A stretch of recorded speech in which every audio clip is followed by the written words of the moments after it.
Hey, a couple of quick pointers about a wagon wheel rose. This is a wagon wheel rose, and you can stitch it any size you like. The important part is to have an odd number of spokes. If you have an even number of spokes, it's not going to turn into a circle. So I'm going to show you, come up from the bottom,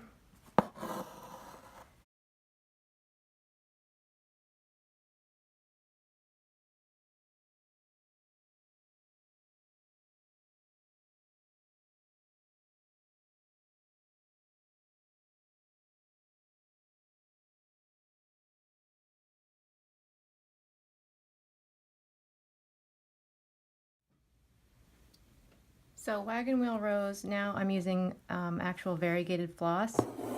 The larger flower was made with two separate strands, one light purple, one slightly darker purple, each 6 strands of floss. This one is, as you can see, a variegated blue.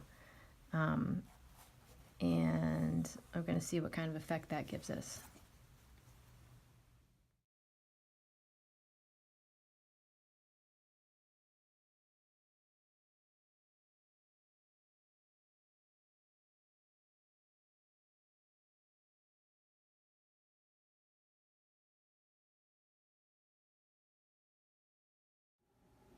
So just to recap, this is a wagon wheel rose stitched with a couple of two different shades of pink to give it a little bit of dimension. And then what I did over here was something similar. 2 different shades of light and darker lavender. All of these, with the exception of this one, have 5 spokes. 5 spokes, this one has 3. And you can tell that you can do 5 spokes and wind up with different sizes. The important thing is to try to keep them even in length.